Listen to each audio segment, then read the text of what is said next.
And it's a time in which the powers of the universe are going to enlighten mankind whether they're ready or not. We're being brought into a new world that you are not going to recognize in the next 20 to 50 years. I think this is going to be necessary because the way we're going now, our world is out of control. The violence and the hatred among peoples is going to have to be done away with. We're going to have to do something about the facts of life. And the facts of life is that other people are on this earth and you didn't put them there. Other people are on this earth because the God who created life has allowed all of us to be here, and somewhere along the line there's got to be order on this planet. And I believe that there are certain individuals are ordained to make sure that happens.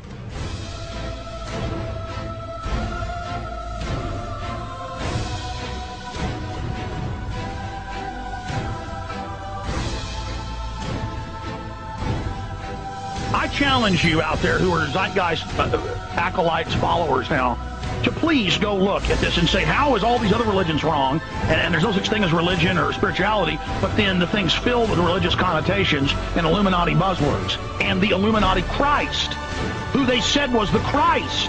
And they are so highly religious, and they're saying they're not even spiritual. They're saying it doesn't exist. It's science religion, but then that's what they're pushing, bringing forward the Christ of the UN official religion of the Theosophic Society. So, I mean, it's just so incredible to have it hanging right out there on the edge, and we're not even recognizing it when it's the elephant hidden right in the room, Jason Burmis. I mean, the New World Order is claiming they're going to set up with this world socialist state what they are, again, in this film pushing. Go ahead.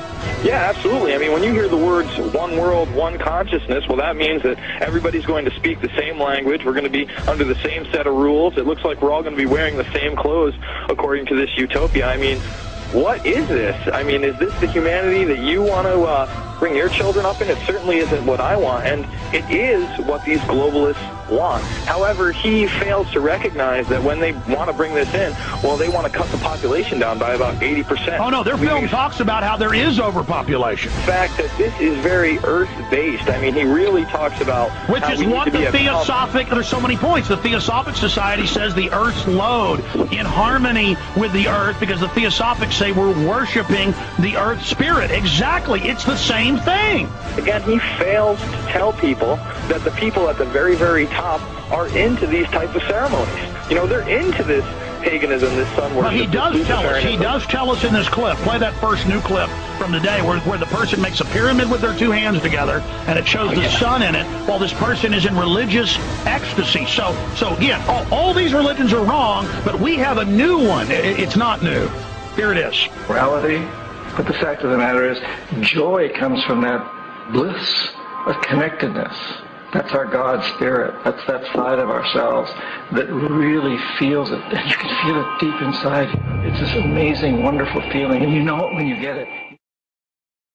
The mistakes that human beings make is believing that there is only one way to live. That's and right. That we don't accept that there are diverse ways of being in the world, that there are millions of ways to be a human being, and many ways, but many paths to what you call God. And her path might be something else, and when she gets there, she might call it the light. There are certainly many more paths to God other than Christianity. What I believe is that Jesus came to show us Christ consciousness. Besides, there couldn't possibly be just one way. What about Jesus?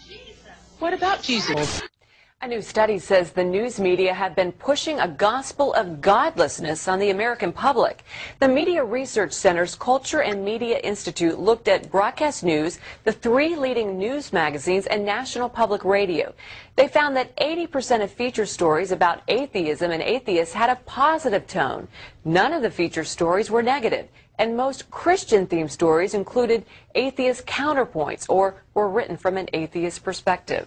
And for more on this story, we're joined from Washington by Robert Knight, director of the Media Research Center's Culture and Media Institute. And Robert, your group's study calls print and broadcast news outlets, quote, apostles of atheism. How did you come to that conclusion? Well, we looked at the coverage in 2007, and we concluded that the media gave the atheists in the United States a free ride, pretty much. The Bible can be very steamy. Is the sacred book a sex manual or scripture? People are always shocked about all the things they find in the Bible. Sex in the Bible, tonight at 10:30 on the History Channel. The mysteries that we don't know, and I hope one day we shall know them, are far more profound, far more interesting, far more uplifting than anything that you'll find in the Bible. Through intense research, I have come to the conclusion that many of the leading anti-New World Order researchers are actually deceivers and liars, working with the New World Order to further the plan to make a one-world New Age religion, humanist utopia, removing Christianity from the face of the earth. However, this utopia that is promised will result in a one-world fascist dictatorship. Yes, many people who claim to be truth seekers are occult operatives for the New World Order put in place to deceive you further and get you on the side of the occult agenda. The golden age of brotherhood is merely a smokescreen and a deceitful tactic that will only last for a short while. I know by making this film, the loyal followers of the people I expose will turn on me, but so be it.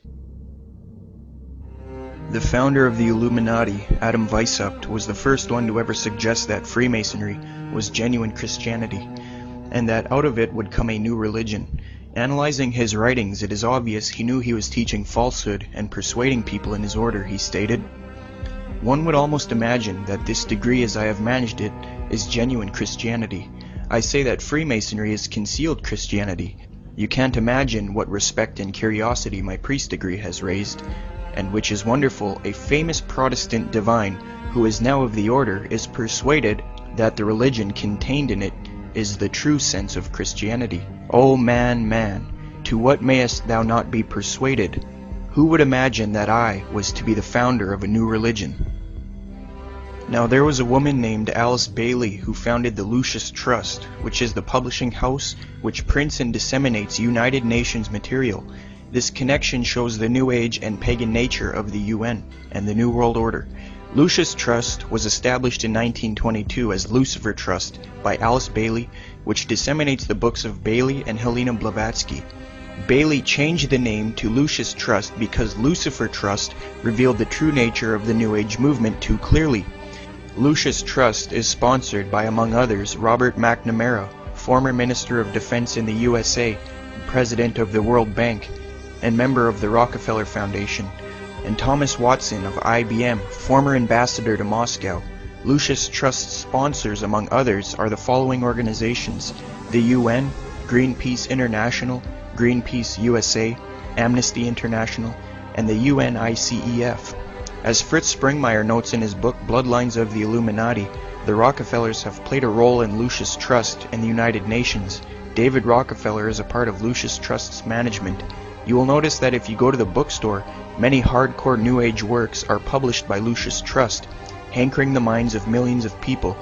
In Bailey's book Externalization of the Hierarchy, page 453, she promotes the waging of war on conservative religious elements. She states, "Years ago I said that the war which may follow this one would be waged in the field of world religions. It will be fought largely with mental weapons and in the world of thought. It will involve also the emotional realm. From the standpoint of idealistic fanaticism, this inherent fanaticism will fight against the appearance of the coming world religion and the spread of esotericism. For this struggle, certain of the well-organized churches, though their conservative elements are already girding themselves, those sensitive to the new spiritual impacts are still far from powerful. That which is new always faces the supreme difficulty of superseding and overcoming that which is old and established." Near the end of her book on page 291, Acharya S. advocates the same thing as Bailey in that Christianity must be destroyed and that it has no role in the New Age, she states. But the future is now, and the maneuvers are being unveiled. As far as Christianity's role in this New Age, Carpenter states, "Christianity, therefore, as I say, must either now come frankly forward and acknowledge its parentage from the great order of the past, seek to rehabilitate that, and carry mankind one step forward in the path of evolution, or else it must perish. There is no alternative." Nearly 500 years ago, Nostradamus, a great prophet and astrologer,